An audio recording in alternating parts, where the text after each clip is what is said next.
Señores, Donald Trump alguna vez prometió que estaríamos cansados de ganar, pero últimamente lo único que genera son derrotas, fracasos y más derrotas. Desde descalabros judiciales hasta reacciones políticas muy brutales. Amigos, los golpes no paran.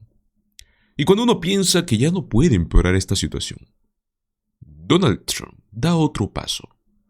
Uno más corrupto y uno más descarado que el anterior.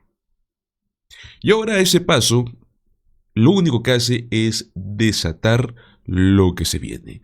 Una investigación oficial por parte del Congreso de los Estados Unidos. Amigos, estamos hablando de una investigación a gran escala que podría sacudir los cimientos de su presidencia. Sean bienvenidos a Políticamente en Desacuerdo. Señores, hoy veremos cómo el Congreso acaba de anunciar que van a iniciar una gran investigación sobre Donald Trump y su corrupción. Así que los invito a que se queden hasta el final de este video. Van a disculpar un poco mi voz, estoy un poco ronco, pero traeremos las noticias más importantes de hoy. Pues bueno, señores, es un hecho. Trump no deja de perder. Apenas al parecer puede mantener la cabeza fuera del agua en las múltiples batallas legales. Su último gran tropiezo, como bien sabemos, fue su plan con los aranceles, pues un tribunal federal ha dictaminado que sus tarifas son ilegales. Escuchemos. On the U.S. economy, a federal court blocked almost all of President Trump's global tariffs. A three-judge panel says the measures, quote, exceed any authority granted to the president, close quote. The administration immediately appealed this decision, setting up even more uncertainty for businesses as they try to navigate President Trump's trade war. Let's go live right now to CNN White House reporter Elena Treen. Elena, what are you hearing, first of all, from the White House this morning? Well, look, they're clearly not happy with this ruling from the court, Wolf. And I would note as well, this three-judge panel, one of those judges was actually someone who was appointed by the president himself. Y es que amigos, si pensaban que eso era suficiente, esperen, porque en menos de 24 horas luego de eso, otro tribunal federal, en esta ocasión en Washington, D.C., también declaró ilegales sus aranceles. Hablamos de 12 derrotas federales en tan solo un día. Megan Casella, Taco Tuesday. Taco Tuesday, Megan. You see Megan? Yeah. With the throwdown on, Yeah. on the... now, is every Tuesday Taco Tuesday? Do you know how that works? She did it on a Wednesday, which was even braver.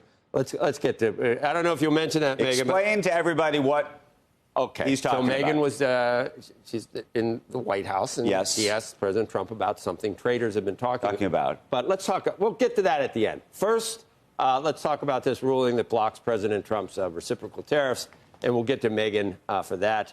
And then we can talk later about Taco Tuesday. Hey, Megan. Taco Wednesday. Hey, Joe. Hey, Andrew. We can talk about all of it, guys. But first, this really significant news overnight as the Court of International Trade struck down the tariffs that the president has imposed for reasons of economic emergency. And as you said, that has been most of what we've seen so far this term. So a three-judge panel ruled unanimously that the statute he used, known as IEEPA, does not grant the president the authority to impose as broad of tariffs as we've seen. They wrote that IEEPA does not give unbounded tariff authority to the president, and that the statute can only be used for unusual and extraordinary threats. They said they don't believe the trade deficit fits that definition. So the ruling will impact all the tariffs Trump has imposed this term against Canada, Mexico, and China.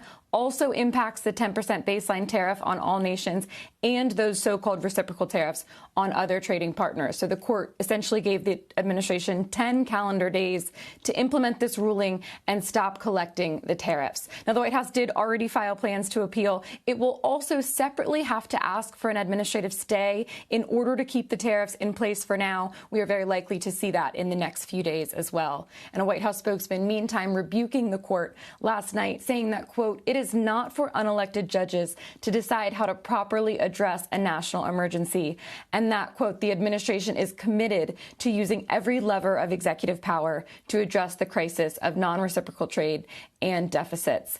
And while this plays out in court, guys, it is worth noting which tariffs are not affected by this. That's the sector-specific ones on steel, aluminum, cars, and car parts. And as you'll remember, there are many others under that statute, known as Section 232, that could be coming on things like semiconductors and pharmaceuticals. Those were all imposed for national security reasons. Those can all stay in place for the moment. Guys. We're going to toss that soundbite in a second, Megan, but there's no way. I mean, Congress controls tariffs, usually. This big, beautiful bill is the most important thing right now. I can't imagine with the narrow margins in the House that you could take up tariff legislation to codify it. Is there any chance that Trump could try that, or President Trump I'm could with try that? you.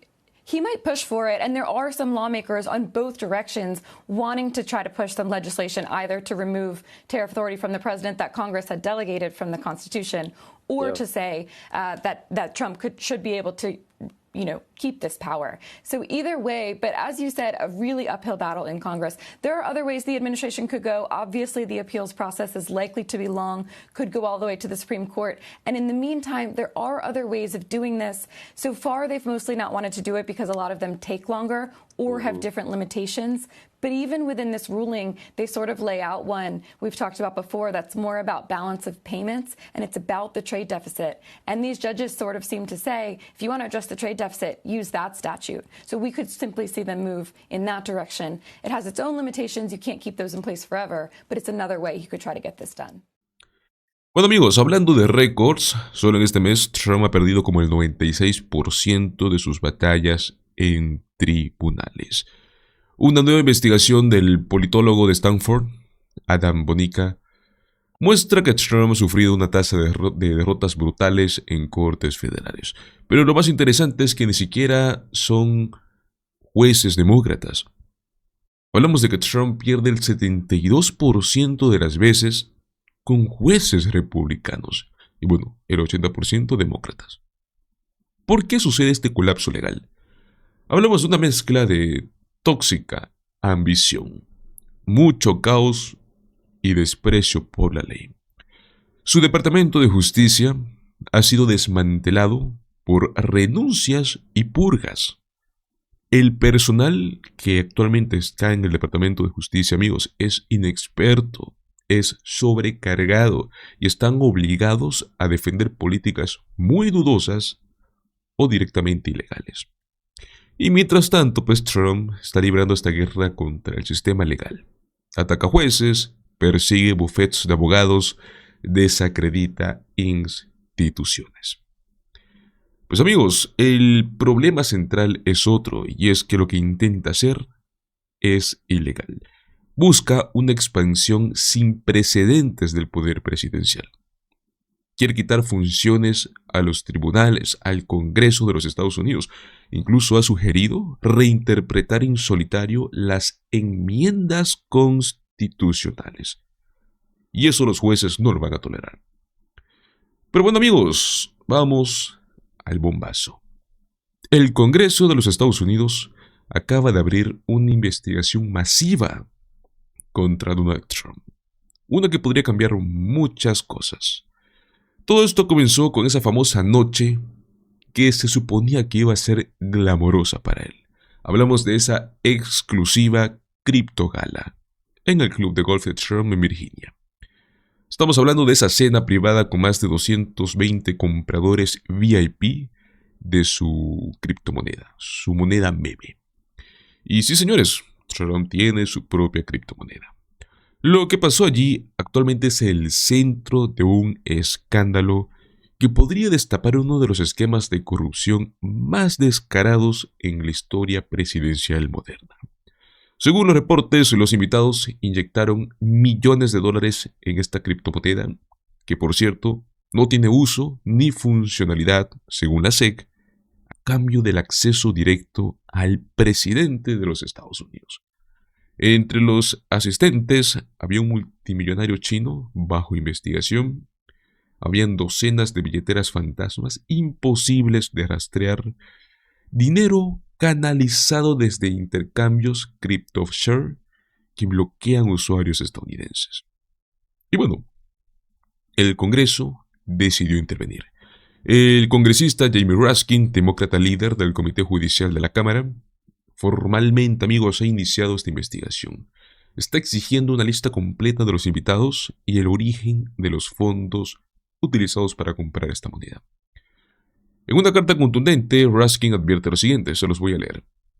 El pueblo estadounidense merece saber quién está metiendo decenas de millones de dólares en el bolsillo del presidente y qué es lo que están obteniendo a cambio. Esta investigación supuestamente busca también determinar si es que los fondos están ligados, ojo y escuchen esto, a gobiernos extranjeros, a redes criminales o grupos terroristas. Claro, pues la Casa Blanca se defiende, ¿no? Ellos responden que este no fue un evento oficial y que los activos del presidente están en un fideicomiso ciego. Pero a ver, amigos, más de 300 millones de dólares han fluido hacia los negocios de Trump solo con este esquema de criptomonedas. Lo que nos queda claro es que esto no fue solo una cena. Es una fiebre del oro digital y con Trump al mando. Ahora el Congreso quiere saber quién compró un lugar en esta mesa y cuánto le costó a Estados Unidos. Veremos una investigación, ¿no?, que suma una larga lista de derrotas judiciales, desafíos constitucionales, escándalos financieros, mientras Donald Trump está acumulando ganancias, poder y controversias. Amigos, el hombre que prometió ganar, ganar y ganar está atrapado en una racha legal de derrotas sin fin. Pues bueno, señores, pasemos al siguiente tema porque no es el único hombre que ha estado con muchas pérdidas. Y es que, ¿qué sucede cuando el hombre más rico del mundo decide arreglar el gobierno de los Estados Unidos como si fuese una empresa? Spoiler, no termina bien. Amigos, Elon Musk, como figura clave dentro del gobierno de Trump, quiso rediseñar el gobierno federal. Y bueno, esto salió muy mal. En lugar de eficiencia, lo que Elon Musk trajo fue caos. Fue despidos masivos, fue recortes brutales y actualmente una reputación destrozada. Quiero que veamos este segmento sobre cómo Musk se va en desgracia luego de 4 meses caóticos. Good evening from New York. I'm Chris Hayes. To put the news in the parlance of SpaceX, it seems Elon Musk's career as co-president to Donald Trump has had a bit of a rapid, unscheduled disassembly. Technically, it was kind of scheduled. His Doge campaign was always billed as temporary. But less than 6 months into this administration, the man who came in like some kind of MAGA rock star who was jumping around at Trump rallies, appeared in every cabinet meeting, seemed to be running the cabinet meetings, spoke to adoring crowds at CPAC, is now unceremoniously slinking out the side door. And I want to be clear here and be fair-minded, clear-eyed. By every conceivable metric, Musk's stint in government has been an unmitigated, abject failure. Any way you look on it. On the substance, it's just been wildly destructive and also volatile. Remember, like it was the email to everyone. What'd you do? 3 things. And then they just abandoned that. A lot of lifelong experts in key positions in our federal government have lost their jobs and we can't get them back. Important medical research. I mean, groundbreaking stuff has been paused or destroyed, possibly indefinitely. Government agencies across the board are functioning worse. If you talk to people in the government and you read the reporting, they are functioning worse than they were before. There are also enormous, almost sort of unspeakably large ramifications for people in the global south, where the Musk-led cuts to foreign aid will lead to incomprehensibly needless suffering. I mean, people will most definitely die as a result of cuts to AIDS relief program PEPFAR. In fact, Musk's fellow billionaire Bill Gates warns that cuts to USAID could cost millions of lives throughout the world. after Musk bragged about putting the agency through the wood chipper. So Musk did enormous substantive damage, both to our own country, to other people, some of the most vulnerable abroad. That's going to be hard to repair. But even by his own standards, because I don't think he cares about that, his so-called cost-saving efficiency program, DOGE, was a total failure as well. I mean, the world's richest man promised to cut, remember, federal spending by $2 trillion with a T dollars. Okay? By his own website's shoddy math, he managed to cut just $1.75 billion. That's less than 1/1000th of what he promised. He barely made a dent. It's a rounding error. Even the Libertarian Cato Institute, which is ideologically very supportive of DOGE's mission, wrote that Musk, quote, has overpromised and underdelivered on verifiable spending cuts. It was all a con. I mean, part of this is that Musk assumed, like so many people do, that the government is full of lazy bureaucrats who could be fired without any meaningful consequences. But even one of his own DOGE insiders had to concede it's not actually true. In an interview, tech founder Sahil Lavinia, who Musk placed at the VA, said, quote, I would say the culture shock is mostly a lot of meetings, not a lot of decisions, but honestly, it's kind of fine because the government works. It's not as inefficient as I was expecting, to be honest. I was hoping for more easy wins. Adding that now that he's there, he says he finds himself surrounded by people who love their jobs, who came to the government with a sense of mission driving their work. Now, like most administration officials who accidentally say true things, that guy got fired for that interview. But Americans in general did not like the behavior and the cruelty of DOGE. And now Elon Musk, with what is left of his tattered reputation, is doing media interviews trying to reboot his image and distance himself from it all. You know, it's not like I agree with everything the administration does. So it's like I agree with much of what the administration does, but we have differences of opinion. There are things that I don't entirely agree with. But it's difficult for me to bring that up in an interview because then it creates a bone of contention. So then I'm a little stuck in a bind where I'm like, well, I don't want to, speak out against the administration, but I don't want to. I also don't want to take responsibility for everything the administration is doing. I mean, again, you got to just concede it where it is. I mean, this is a guy who is profoundly charismatic, silver-tongued, eloquent, amazing communicator. Yes, it is a tough spot to be associated with those toxic Trump policies. Maybe that explains the sudden, massive unpopularity. But this is you, right?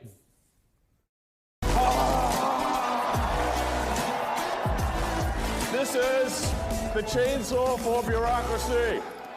Chainsaw!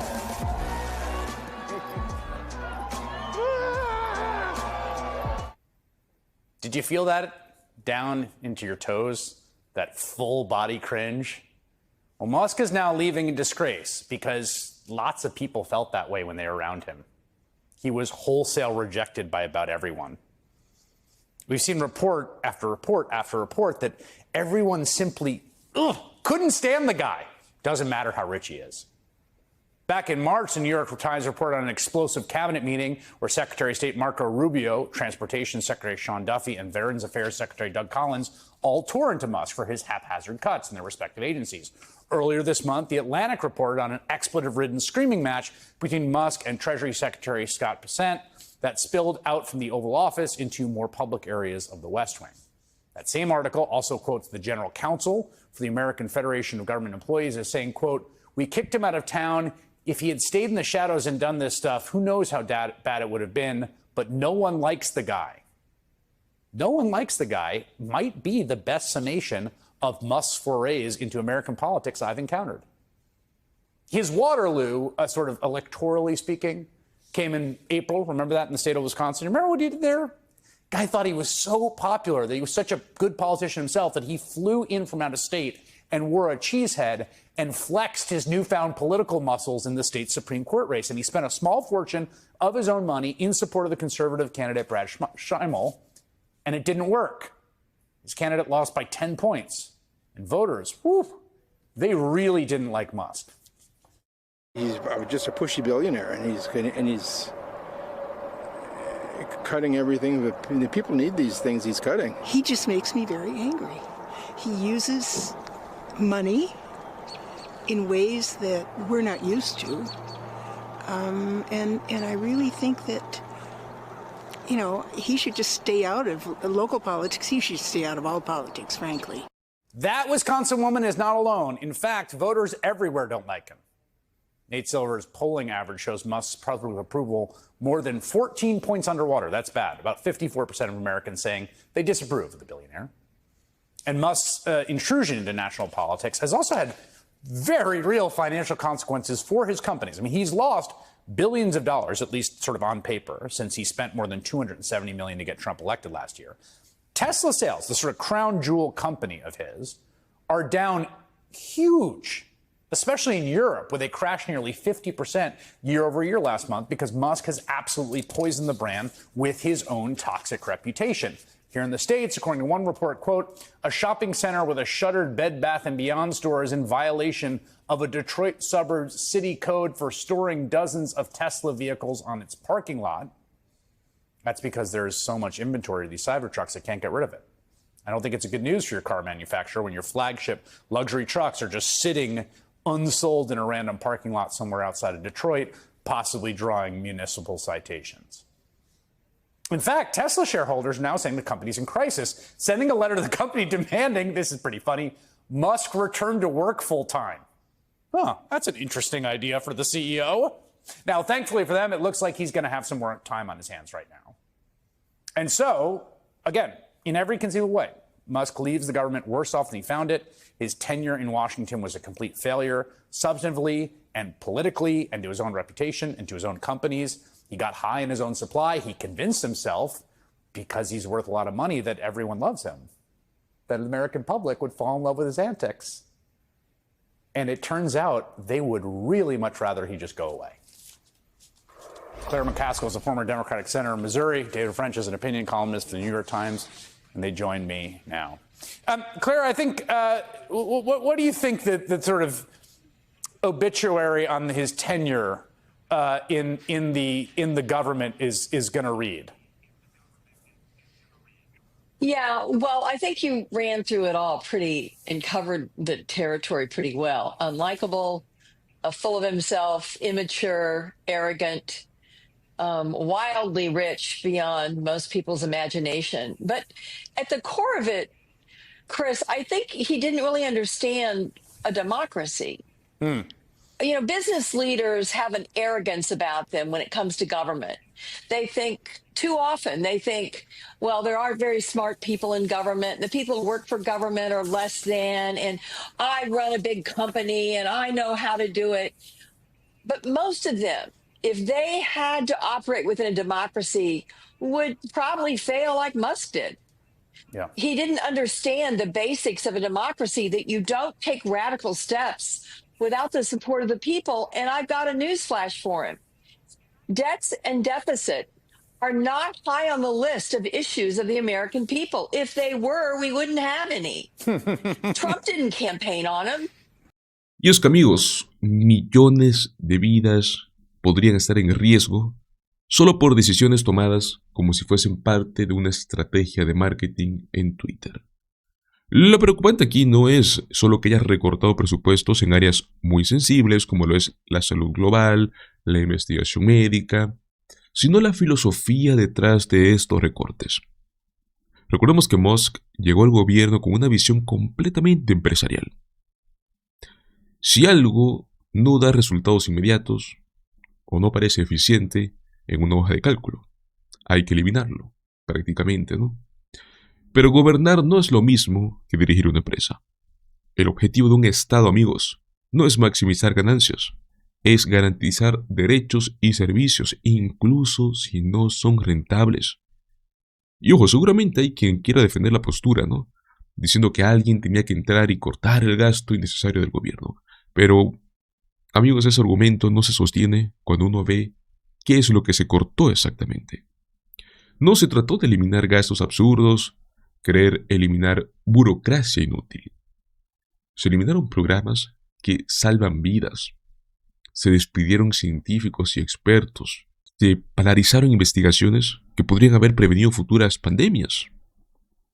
Yo les pregunto a ustedes, ¿esto es eficiencia o es irresponsabilidad? Mientras todo esto sucedía, Musk seguía haciendo apariciones mediáticas, ¿no? Queriendo venderte esta imagen de Salvador, como si estuviera haciendo historia, cuando en realidad estaba dejando un reguero de destrucción institucional. El colmo de esto es que hasta dentro del propio gobierno lo querían afuera. Lo rechazaron sus colegas. Lo confrontaron en reuniones. ¿Qué fue lo que sucedió? Terminó saliendo por la puerta trasera como quien se da cuenta tarde, ¿no? De que ya no eres bienvenido. Amigos, Elon Musk en este gobierno fue un experimento fallido. Un recordatorio de que el poder no debería estar en manos de millonarios que creen que saben más que todos, solo porque tienen el dinero. Su gestión fue un desastre desde lo humano, lo técnico y lo político. Y lo más grave es que sus decisiones afectaron a gente real, en situaciones reales, con consecuencias tristemente trágicas. Pero bueno, ¿qué opinan ustedes, señores? ¿Creen que figuras como Musk deberían haber tenido este rol en el gobierno? ¿O este experimento demuestra que el dinero no reemplaza la experiencia ni el sentido común? Los invito a que me dejen sus opiniones en la caja de comentarios. Muchísimas gracias por acompañarme hasta el final de este video. Recuerda, como siempre, dale like, compártelo con tus amigos y suscríbete a nuestro canal Políticamente en Desacuerdo. Nos vemos en el próximo video. Hasta luego.